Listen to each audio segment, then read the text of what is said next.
¿Están Hart y Dworkin realmente en desacuerdo? Aunque parezca paradójico plantear la pregunta sobre la existencia del debate en un estudio dedicado a analizarlo, esta pregunta exige ser abordada porque varios autores han afirmado que de hecho no hay desacuerdo entre Hart y Dworkin. Los argumentos que esgrimen estos teóricos son de dos tipos. Por un lado, algunos positivistas, particularmente Joseph Ras, respondieron las críticas de Dworkin afirmando que éstas podían ser satisfechas con una adaptación marginal de la teoría de Hart y que, por tanto, no había un enfrentamiento sustancial entre los dos. Para estos teóricos esto es lo que sucede con la reivindicación de los principios como normas jurídicas diferentes a las reglas. La teoría de Hart nunca negó la existencia de principios, aunque no los han tratado detenidamente y, por lo tanto, cuando Hart habla de las reglas puede entenderse sin detrimento para el cuerpo generalmente de su teoría, que se refiere también a los principios. Es posible negar la existencia del desacuerdo aduciendo el argumento opuesto al de Raz, es decir, afirmando que Hart y Dworkin no disienten porque están hablando de asuntos totalmente distintos, de la misma forma en que no es posible que disientan dos personas cuando una habla de botánica y la otra de inteligencia artificial. Mientras que Hart intenta una teoría descriptiva y general, Dworkin formula una teoría descriptiva justificativa y particular. De esta forma, las propuestas de los dos autores serían líneas paralelas que, por definición, nunca se cruzan. Por el contrario, pueden complementarse mutuamente. Dworkin, por ejemplo, podría ofrecer una justificación de las prácticas que Hart describe, y viceversa.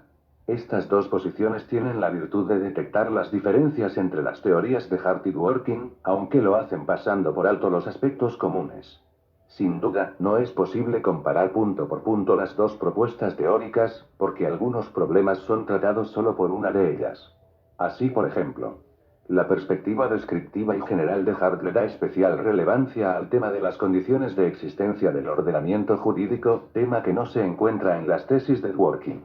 En contraste con lo anterior, la de Dworkin justificar las prácticas jurídicas de los Estados Unidos e Inglaterra queda plasmada en un detenido análisis de las virtudes morales y políticas de esos países, análisis inexistente en la obra de Hart.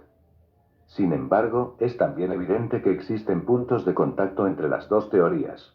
Esto se explica por el hecho de que las tesis de Dworkin no son solo justificativas, sino también descriptivas. Pretenden por igual explicar el funcionamiento y formular justificaciones morales de las prácticas jurídicas. Es por esto que las primeras críticas de Dworkin se dirigieron contra los pilares descriptivos del positivismo, reglas jurídicas, discrecionalidad judicial, regla de reconocimiento, con el argumento de que no explicaban satisfactoriamente la estructura del derecho vigente. Además, si bien el objeto de reflexión de Dworkin es el derecho norteamericano, y, en un segundo plano, el derecho inglés, los elementos y las conclusiones de su teoría pueden ser extendidos en buena medida a otros ordenamientos jurídicos, especialmente a aquellos que cuentan con un sistema de control constitucional fuerte como el de los Estados Unidos. Las teorías de Hart y Dworkin se encuentran en dos puntos principales. En primer lugar, los dos autores ofrecen soluciones distintas al problema relativo a los tipos de normas jurídicas y la existencia de una regla de reconocimiento. En segundo lugar, defienden posturas diferentes en relación con la pregunta sobre la solución de los casos difíciles y la discrecionalidad judicial. Estos problemas, que han sido solo señalados en el recuento del debate, serán analizados en detalle en los dos capítulos siguientes. Las reglas y los principios. A lo largo del concepto de derecho, Hart llama reglas jurídicas a las normas identificables mediante la regla de reconocimiento. Como se vio anteriormente, las reglas pueden ser primarias o secundarias, según impongan deberes u otorguen facultades de creación, extinción, modificación o fijación de efectos de las reglas primarias, respectivamente. Esta clasificación, sin embargo, no permite distinguir dos tipos de normas que los jueces y abogados utilizan de manera diferente en la práctica jurídica. Consideremos las siguientes normas. Está prohibido fumar en los salones de clase y el Estado garantiza las libertades de información y prensa. Aunque la primera parece dictar resultados mucho más precisos que la segunda, esta diferencia no puede ser explicada por la división entre reglas primarias y secundarias, dado que ambas son reglas primarias, en tanto establecen deberes y derechos correlativos. Dworkin sostiene que las normas como la que prohíbe fumar en los salones de clase y que las normas semejantes a la que consagra la libertad de prensa son principios. ¿En qué consiste la diferencia? Una respuesta rápida mostraría que las reglas están redactadas en términos más concisos que los principios. La regla contra el tabaquismo en la universidad contiene expresiones como fumar y salones de clase que determinan con precisión las condiciones de su aplicación, mientras que el principio constitucional citado utiliza expresiones de textura abierta como libertad de prensa y no ofrece elementos concretos de modo y lugar para su aplicación. Si bien este contraste lingüístico en un primer paso hacia la distinción entre reglas y principios, la diferencia se encuentra de acuerdo con Dworkin en un nivel lógico que tiene dos aspectos. Las reglas operan dentro de un esquema de todo o nada. Si se dan los hechos estipulados por una regla, o bien esta es válida y por tanto, el resultado que prevé debe ser alcanzado en el caso concreto, o bien es inválida y, por ende, no tiene ninguna incidencia en el caso. Si alguien fuma en el salón y la prohibición de fumar está vigente, no se requiere ningún elemento adicional para impedirle al infractor que continúe con su conducta. El nexo entre hechos y conclusión jurídica a través de una regla es automático. Además, la lógica de todo o nada hace imposible que coexistan dos reglas contrarias en el mismo sistema jurídico. Si el legislador establece una nueva regla según la cual está permitido fumar en los salones de clase, la regla anterior que prohibía esta conducta se entiende derogada y la nueva surte efecto. Ahora bien, es posible que la prohibición de fumar en los salones coexista con una regla distinta, por ejemplo, con una que establece que está permitido fumar en los salones de clase durante los exámenes finales. A primera vista, esta posibilidad desvirtúa la afirmación de que dos reglas con contenidos contrarios no pueden estar vigentes al mismo tiempo en un mismo ordenamiento jurídico. Sin embargo, las dos reglas mencionadas no son contrarias, porque una, la atinente a los exámenes finales, es una excepción a la prohibición general de fumar en las aulas. La regla completa podría ser redactada de la siguiente manera: está prohibido fumar en los salones de clase, salvo durante los exámenes finales. De esta forma, se mantiene la característica anotada. Las reglas se aplican o no se aplican. Si una regla interfiere en el campo de aplicación de otra, o bien la reemplaza o bien establece una excepción a ella. Los principios, en cambio, no siguen una lógica de todo o nada. El principio según el cual el Estado garantiza las libertades de información y prensa no determina automáticamente que siempre que se dé una situación en la que él esté en juego, el resultado debe ser su protección en algunos casos constitucionales comunes a la jurisprudencia de tribunales de diferentes países. Por ejemplo, el principio de libertad de prensa ha entrado en colisión con otros principios, como el derecho a la intimidad. Cuando el derecho de los medios de comunicación donde informar a la sociedad acerca de la vida privada de un personaje público entra en conflicto con el derecho de éste y de su familia a la intimidad, el juez puede impedir el ejercicio de la libertad de prensa. La inaplicación del principio de libertad de prensa en estas circunstancias, sin embargo, no implica que desaparezca del sistema jurídico, como sucede con las reglas que son derogadas por otras de contenido contrario. El principio conserva su vigencia y puede prevalecer en otros casos. Tampoco significa que el principio que consagra el derecho a la intimidad sea una excepción al que prevé la libertad de prensa. Es posible que posteriormente, en un caso diferente, la libertad de prensa prevalezca sobre la intimidad.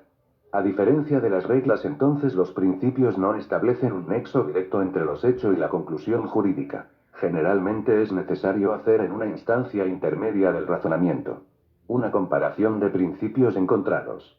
Es por esto por lo que se puede decir que las reglas son conclusivas y los principios son no conclusivos. Además, la comparación entre principios no se resuelve a través de la supervivencia de uno de ellos y la supresión del otro. Los dos principios sobreviven, aunque solo uno prevalezca en el caso concreto. 2. La alusión a la comparación de principios introduce la segunda distinción sustancial entre estos y las reglas. La aplicación de los principios hace necesario pesar o ponderar su valor relativo en unas circunstancias determinadas. El derecho a la intimidad, por ejemplo, prevalece sobre la libertad de prensa si, teniendo en cuenta todos los hechos y los datos jurídicos relevantes, su peso relativo es mayor que el de esta en el caso considerado. Las reglas carecen de esta dimensión. Cuando dos reglas entran en conflicto, de acuerdo con lo expuesto anteriormente, no tiene sentido preguntarse cuál de las dos tiene mayor importancia en el caso. Las únicas preguntas que tienen sentido en este contexto son: ¿deroga una regla a la otra? ¿Y es una regla una excepción a la otra? La respuesta afirmativa a una de las dos preguntas resuelve satisfactoriamente el problema. Las dos distinciones explicadas, de un lado, el carácter conclusivo de las reglas y el no conclusivo de los principios y, del otro, la dimensión de peso propia de los principios constituyen la médula de la división de las normas jurídicas propuesta por Dworkin. Sin embargo, es necesario señalar dos matices sin los cuales la oposición entre reglas y principios resultaría excesiva. En primer lugar, no siempre es claro si una norma es un principio o una regla. Así, por ejemplo, en una sociedad comprometida con la protección de la libertad de prensa sobre cualquier otro valor, la norma que consagra dicha libertad funcionará como una regla, no como un principio. El Estado garantiza las libertades de información y prensa es una regla si determina automáticamente la prioridad de estas libertades sobre cualquier derecho o deber vigente en el ordenamiento jurídico. La supremacía de la libertad de prensa en esta sociedad eliminaría la instancia de ponderación y determinaría directamente un resultado favorable a esa libertad en todos los casos. De hecho, una de las propuestas de los movimientos defensores de los derechos humanos consiste justamente en que las normas que consagran derechos sean aplicadas de esta forma, es decir, como reglas. Estas observaciones han hecho que algunos teóricos sostengan que la diferencia entre principios y reglas no es lingüística ni lógica, sino predominantemente funcional. Depende del papel que las normas jueguen en cada caso concreto. En segundo lugar, es posible que se presenten no solo conflictos regla y principio, sino también conflictos regla-principio. El principio de libertad de prensa, por ejemplo, puede colisionar con una regla que establece que los medios de comunicación no pueden en ningún caso publicar información sobre un proceso judicial en curso. ¿Cómo se resuelve este tipo de conflicto? ¿Prevalece siempre la regla por ser más específica o el principio por tener mayor peso relativo? Ninguna de estas soluciones es acertada. En realidad, como lo afirma Dworkin, los conflictos regla-principio son resueltos mediante el esquema de las colisiones entre principios. Para ello, la ponderación se hace no entre la regla y el principio, sino entre este y el principio que subyace a la regla. En nuestro ejemplo, la prohibición de publicar información sobre un proceso en curso busca proteger el principio del debido proceso, específicamente, el principio de imparcialidad del juez, que puede ser afectado por la presión de la opinión pública cuando el caso aparece en los medios de comunicación. La decisión del conflicto requiere entonces una ponderación entre el principio de libertad de prensa y el principio del debido proceso. La distinción propuesta por Dworkin es aceptada por Hart, quien reconoce en el postscriptum que su teoría carece de un tratamiento detallado de los principios. Sin embargo, para Hart, la distinción no es sustancial, sino de grado. Los choques entre reglas y principios demuestran que las reglas también pueden ser no conclusivas en circunstancias excepcionales. Las reglas y los principios guardan diferencias importantes, pero entre ellos no existe una separación tajante. Los principios, las reglas y la regla de reconocimiento. La crítica de Dworkin a la regla de reconocimiento de Hart. Al proponer la distinción entre reglas y principios, Dworkin no pretende hacer una modificación accesoria a la teoría positivista.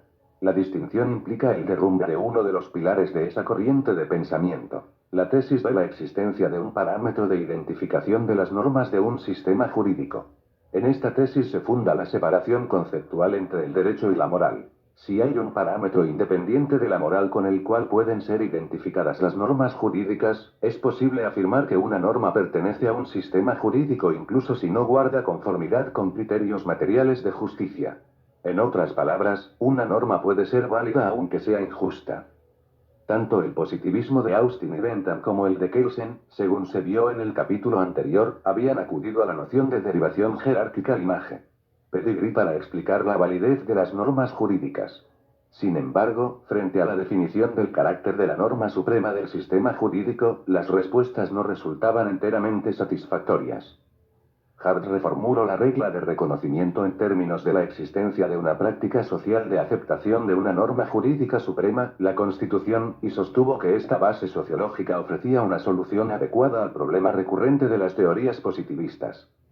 La existencia de principios en el ordenamiento jurídico, de acuerdo con Dworkin, hace colapsar el esquema de validez y aceptación propuesto por Hart.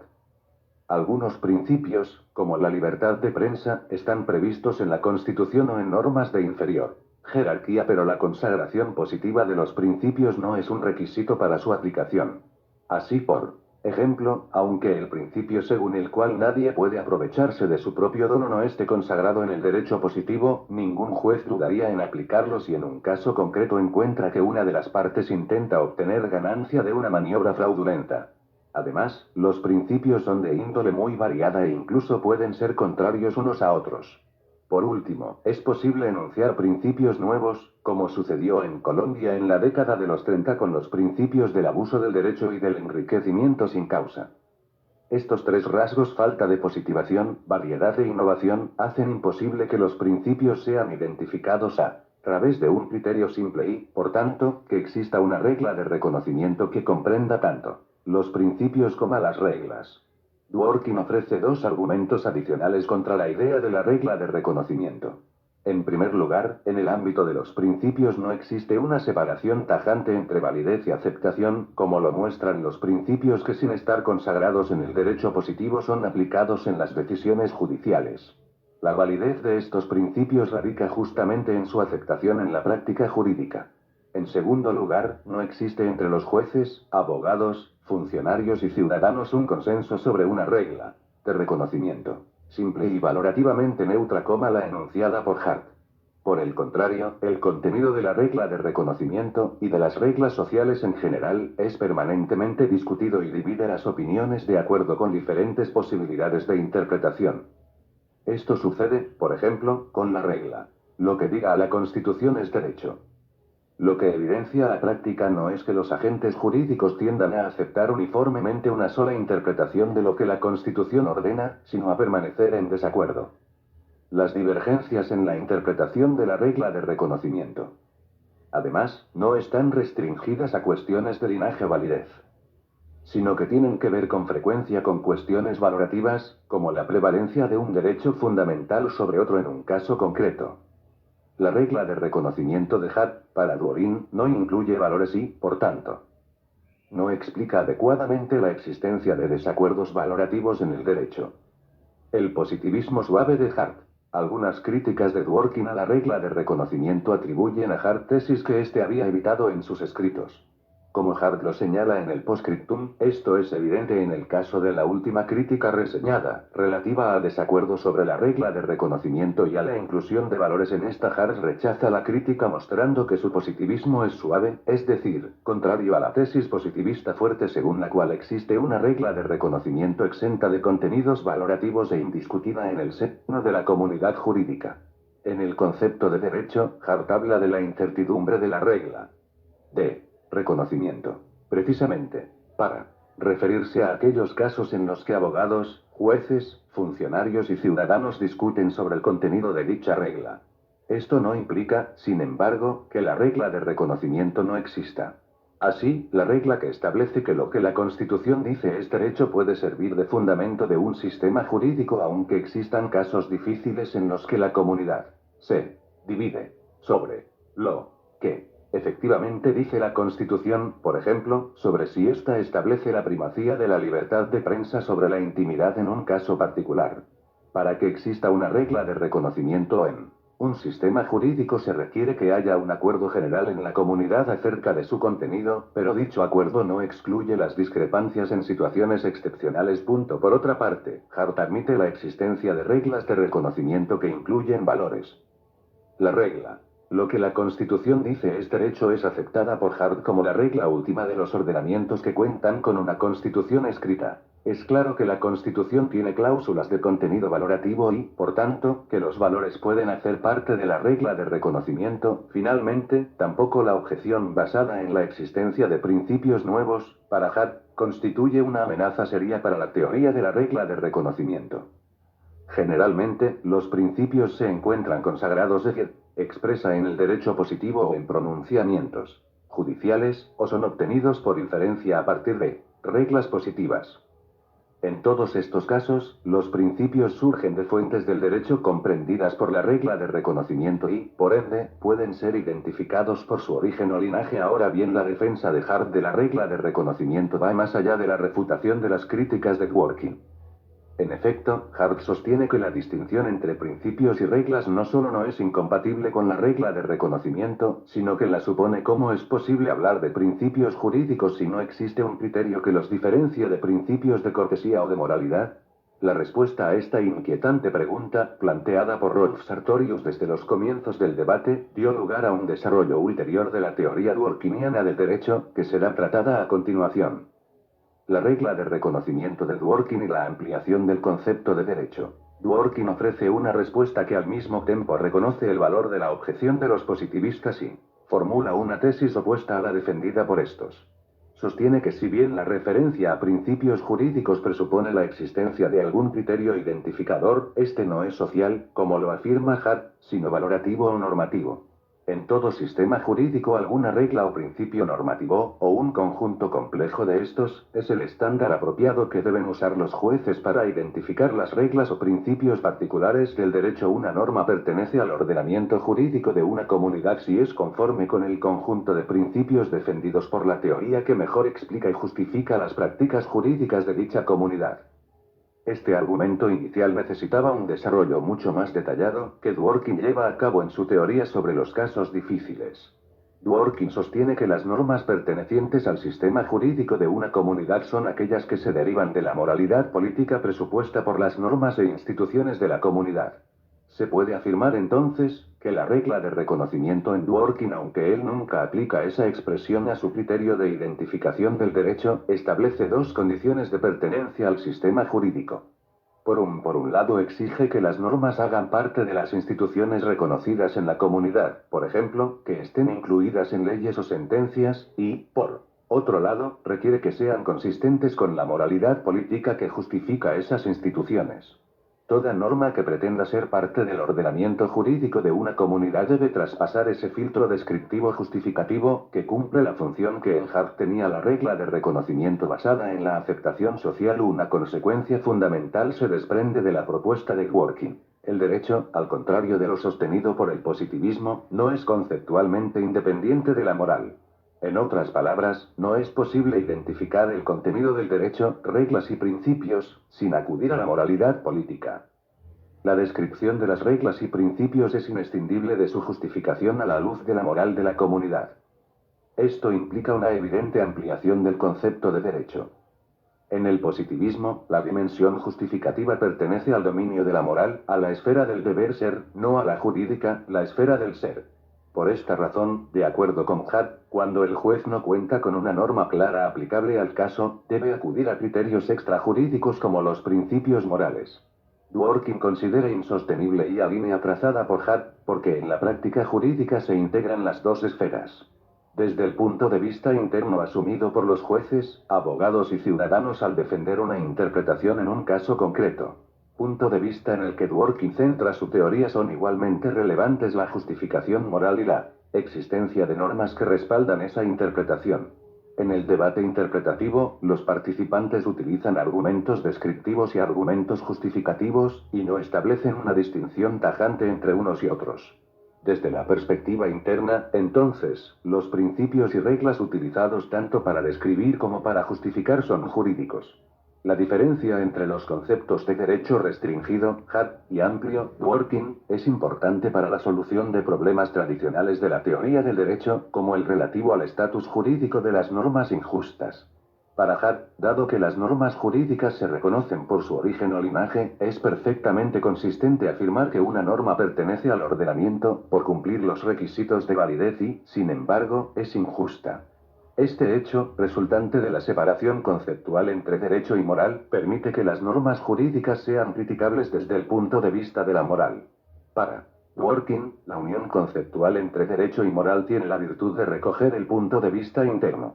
Frente a las normas, que se manifiesta cuando alguien dice, indignado, que una norma, por ejemplo, la que establece un sistema de castas, es tan injusta que no puede ser considerada parte del derecho, aunque cumpla con los requisitos de validez. Dworkin acepta que esa norma hace parte del derecho, desde el punto de vista descriptivo o preinterpretativo, como se verá más adelante, pero no desde la perspectiva valorativa o interpretativa, al menos en una comunidad democrática. La persona indignada ante la norma injusta utiliza esta distinción. Al negar el estatus jurídico de la regla que impone el sistema de castas, no quiere decir que ésta no sea válida, sino que es injustificable. Dentro de un concepto de derecho que comprende tanto la dimensión descriptiva como la justificativa, la afirmación de esa persona tiene pleno sentido.